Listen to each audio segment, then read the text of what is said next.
Channel Bengaluru के अजीज नाजरीन, आदाब।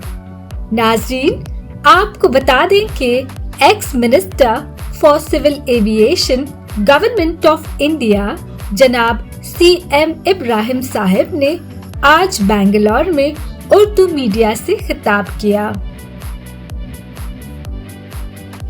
हालाते हाजिरा के पेश नज़र वक्फ बोर्ड के अगले चेयरमैन के ओहदे पर फाइज होने वाली शख्सियत किन औसाफ की हामिल होनी चाहिए, इस पर जनाब C इब्राहिम साहब ने अपने ख्यालात पेश किए।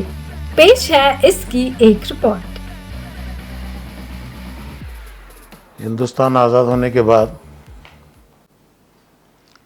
रियासत कर्नाटक में जो औक़ाफ़ वक्फ बोर्ड शायद तारीख़ में इतने इल्ज़ामात और इलेक्शन में लाखों रुपए का खर्चा मुतवल्लियों के वोट को ख़रीद कर जो इलेक्शन चला, क़यामत के आसार में सबसे बड़े आसार हैं ये।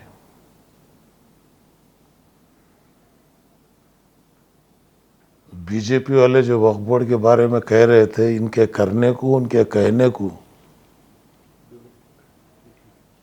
दोनों आपस में तालमेल मिल रहे हैं। करप्शन 30%, 40%।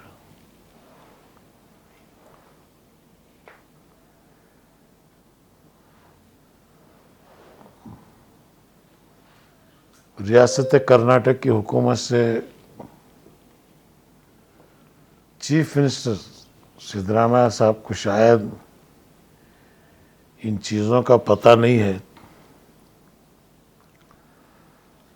तो जैसे उनको पता चला चेयरमैन का इलेक्शन पोस्टपोन हुआ।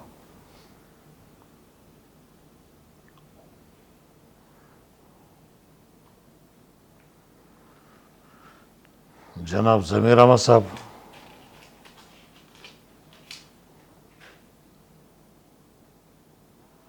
मेरे अच्छे दोस्त भी हैं। मैं ही उनको सियासत में लाया जनता पार्टी के थ्रू।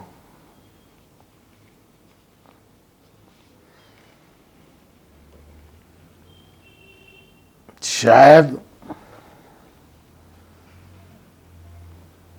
उनको ये पता है या नहीं, मैं तो कह नहीं सकता। उनसे भी मेरी आजिज़ाना गुजारिश यही है कि आप इस कौम का कुछ अच्छा करना चाहते हैं तो पिछले 10 साल की वक्फ बोर्ड की कारगुजारी की COD से इंक्वायरी कराइए।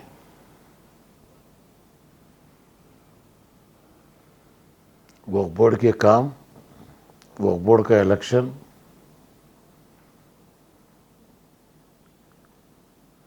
आखिरकार ये कहीं ना कहीं कौम को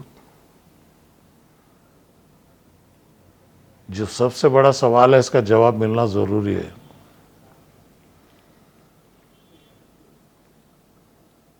तो सिद्धरामैया साहब को मैं खुसूसन दरख्वास्त करता हूँ, चीफ मिनिस्टर को,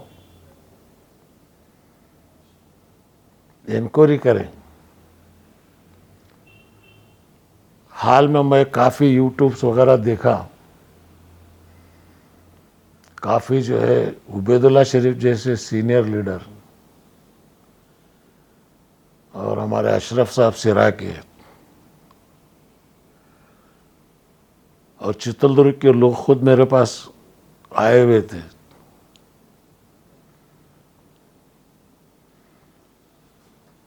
इतने एलिगेशंस, हालांकि मैं सुन के दंग रह गया। सियासत के अंदर करप्शन चलता है, लेकिन अल्लाह के घर और अल्लाह के नाम के पैसे, मस्जिद के पैसे, कब्रिस्तान के पैसे, इसमें अगर घपला अगर शुरू हुआ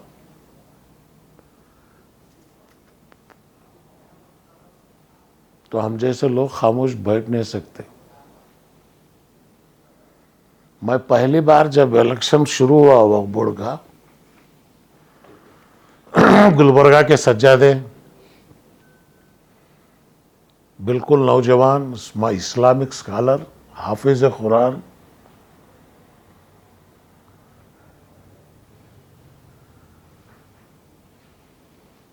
वो जब नॉमिनेशन डाले तो उनके खिलाफ जब कैंडिडेट्स आए तो मैं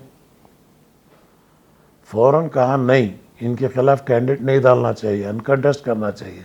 हुआ नहीं तो मैं खुद मैदान में उतरा। पूरे रियासत घूमने के बाद जो है अल्लाह ताला जो है उनको कामयाब बनाया। अब जहां का चेयरमैनशिप का है, जो नॉमिनेशन किए हैं, लिस्ट को देख के हैरान भी हुआ, ताज्जुब भी हुआ।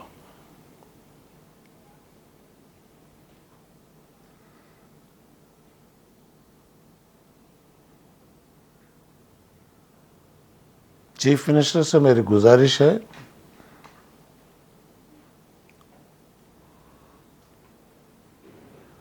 जिन जिन लोगों को आप नॉमिनेट किए हैं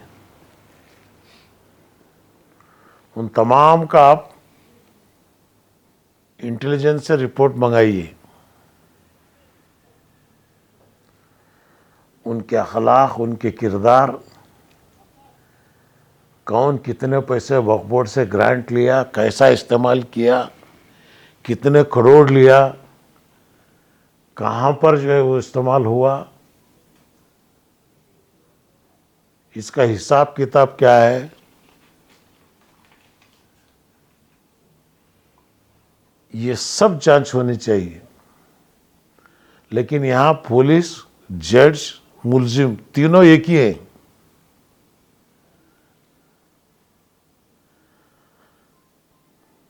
तो मैं इस उम्र में खामोश बैठूंगा नहीं। पूरी रियासत के अंदर मुझे उतरना पड़ेगा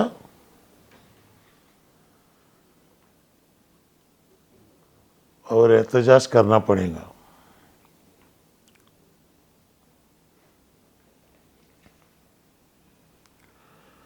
तमाम कौमी इदारों से मेरी अपील है, सब इलेक्शन के टाइम पे फतवे देते हैं,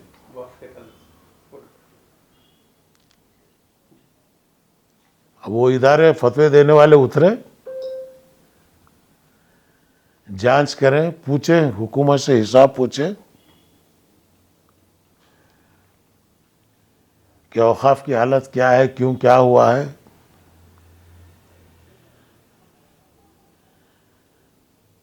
उन तमाम को मैं कहता हूं, अल्लाह के सामने आपको जवाब देना पड़ेगा।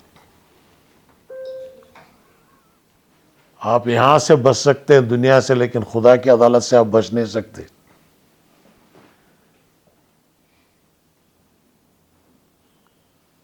हजरत उस्मान गनी रज़ी अल्लाह ताला अन्हु का वक्फ 1400 साल पहले हुआ, आज भी चल रहा है मदीना शरीफ के अंदर, मक्के के अंदर।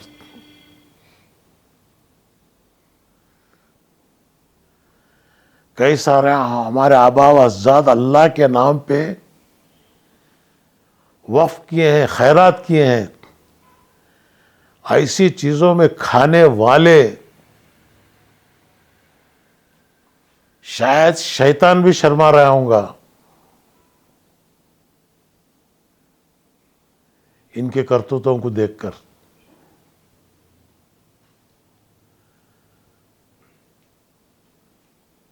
इंशाअल्लाह इन तमाम हजरात से अनकरीब मैं एक मीटिंग बुलाऊंगा और मिलूंगा, और आगे का राय अमल तय करेंगे हम लोग। एक जो है कोर्ट क्यूएस, अगर हुकूमत इंक्वायरी नहीं करी तो मैं खुद हाई कोर्ट में एप्लीकेशन डालूंगा कि सीबीआई के थ्रू जांच हो वक्फ बोर्ड की पिछले 10 साल की कारकर्दगी की। अनवर मानेपाड़ी का रिपोर्ट, मेरा नाम उसमें शामिल किए थे,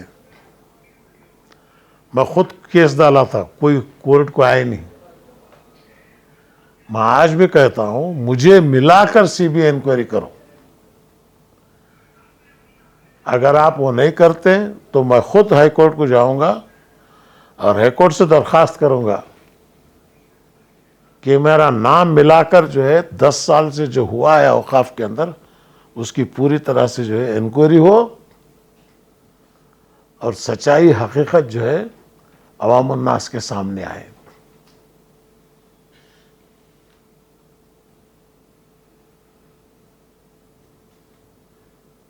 और बजट हमारे एमएलए से, मिनिस्टरों से मेरी यही दरखास्त है, कांग्रेस पार्टी जो वादा की थी 10,000 करोड़ का, अब बजट पेश हो रहा,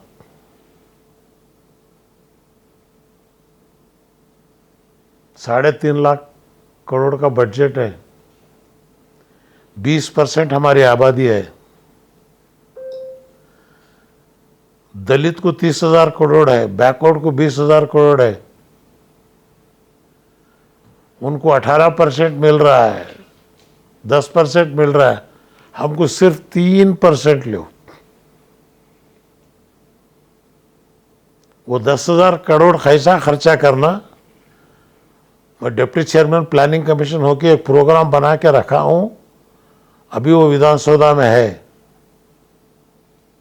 उसको निकालें, उसके तहत अगर खर्च करें तो 10 साल के अंदर किसी घर में एक अनपढ़ बच्चा नहीं मिलेगा। हर एक बच्चा 12वीं क्लास तक मुफ्त तालीम पाएगा।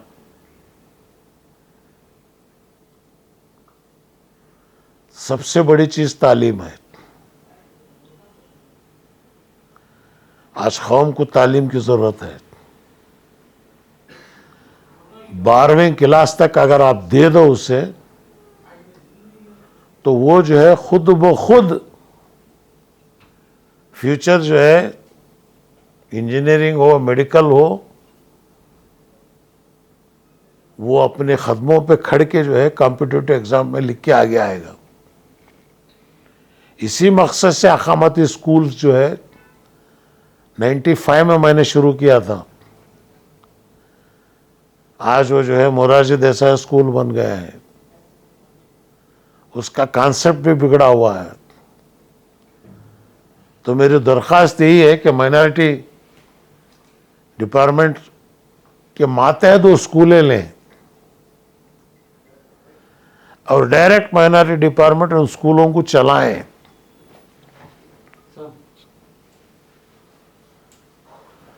जब जाके कौम को कुछ रिजल्ट मिलता है।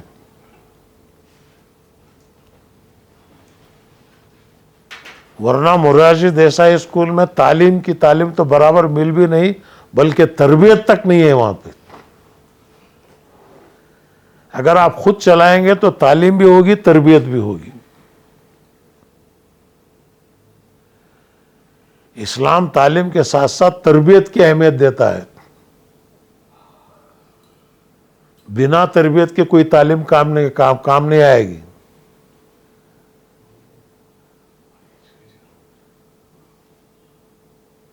तो इसलिए इस बजट में मुझे उम्मीद है,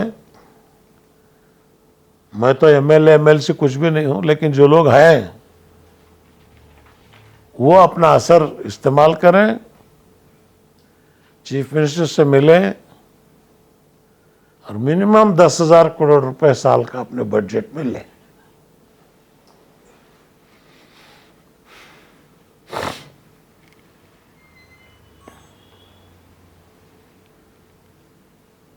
साहब, जो मौजूदा बजट 3,000 करोड़ का दिया गया है, उसमें से भी अब तक 50-60% यूटिलाइज नहीं हुआ है।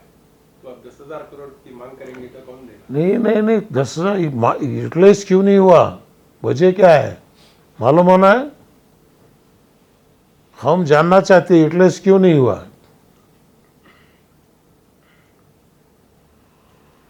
यूटिलाइज ना होने की वजह क्या है? क्या फंड रिलीज नहीं हुआ? रिलीज हुए के बाद खर्चा नहीं हुआ? हमारे जमाने में तो नहीं था। क्या स्कीम है वो कम्युनिटी को मालूम ही नहीं करा रहे। नहीं वो वही तो है ना, असलात मिनल गबन। हाँ? अब पूरा स्कीमा हिंदूज भाई 30% 40% पूछेंगे तो फिर कंट्रैक्टर कौन आएंगे काम करने? कई जगह कोई माइनॉरिटी का डिपार्टमेंट का काम लेने तैयार नहीं है, इतने पैसे नहीं है सब हमारे पास देने, हम ना नको बोल रहे। तो इसलिए मैं हालात और बिगड़ने ना दें, काफ़ी बिगड़ चुके हैं, लेकिन मैं आंखों पे पर्दा डाल के बैठ भी नहीं सकता। मुझे अल्लाह को जवाब देना है। हम लोग मैदान में उतरेंगे। नंबर 1 पॉपुलेशन इस कौम का, सेंसस क्यों नहीं रिलीज कर रहे? आबादी कितनी है? आबादी कितनी है बताओ।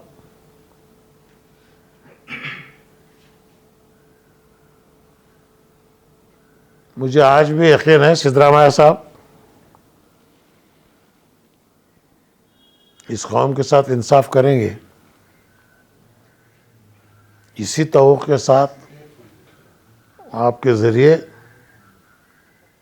हुकूमत को और अवाम को मेरे नज़रियात को उनके सामने रखा हूँ। हमारी अहमियत ही नहीं है।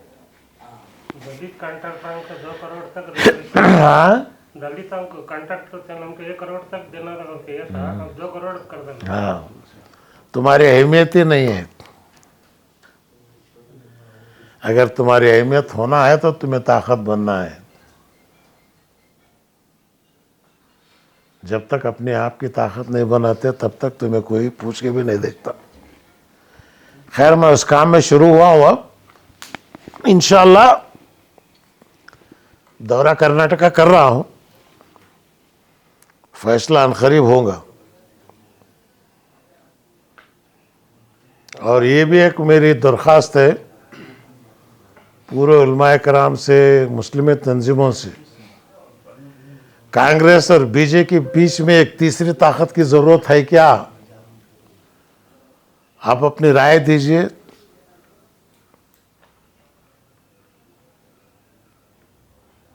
क्योंकि तीसरी ताकत बना के अगर हम निकले आइन इलेक्शन के टाइम पे फतवा दे देते हैं, बी टीम सी टीम बोलते। हाँ, तो इस फतवों से जो है कौम बर्बाद हो जा रही है।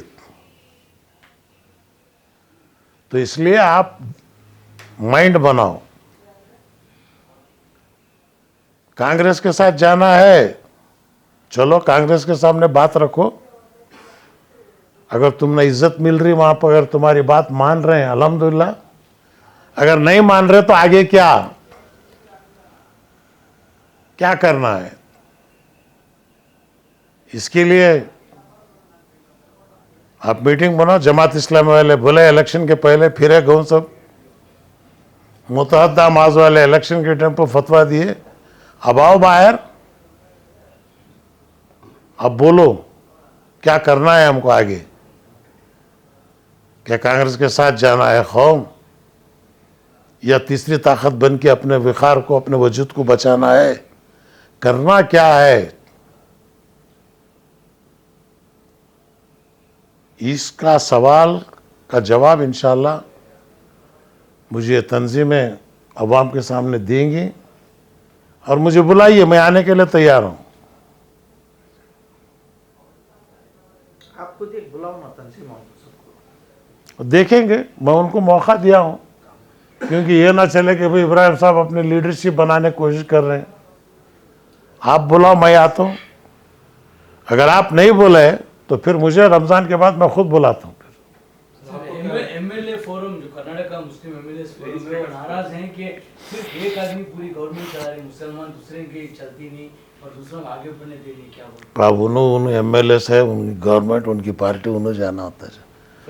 बाजू घर के वाले की जोरों का लेक मैं क्या करूं जी। वो मरद जोर उनका किस्सा, वो मैं क्या करूं। सर आपको क्या लगता है कांग्रेस जो वादे की थी वो वादे पूरे हुए क्या? तुम्हें बोलो 4% का क्या हुआ? हिजाब का क्या हुआ? बीजेडी में बहुत सारे वादे थे। डीजेडी का क्या हुआ? पूछना कौन? ये तो पूछना है। अब बात करें तो बीजेपी का बहाना दिखाते, ये कौम ना बीजेपी को डरे ना उसके बाप को डरेगी। 11 साल से मोदी है, उन्हें उसका प्रोग्राम कर रहा, लेकिन उसका मुकाबला भी कर रहे हैं। और कर्नाटक टीपू सुल्तान शहीद रहमतुल्लाह अलैह की सरजमीन है ये। हम जद्दोजहद करेंगे, लड़ेंगे हक के वास्ते।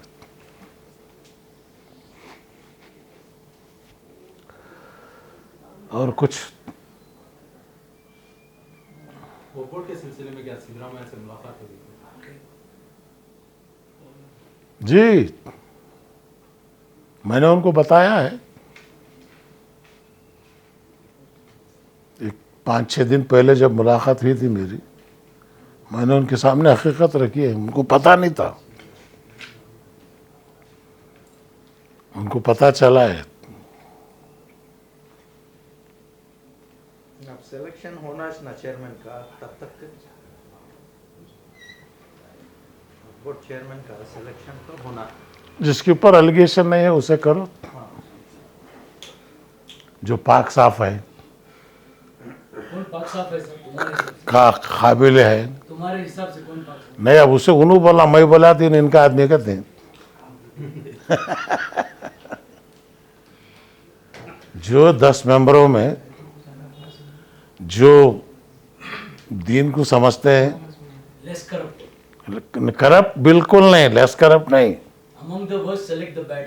ना ना ना, दैट इज नॉट। वैसे नौबत कौम को ही नहीं, वैसा चल अभी भी अच्छे हैं। अब तुम्हें वैसा के लिए क्या कर सकते हैं उसमें? ठीक है सर, चलिए। नाजरीन, हमारी वीडियो को लाइक और शेयर करें और माय चैनल बेंगलुरु को सब्सक्राइब करना न भूलें। शुक्रिया।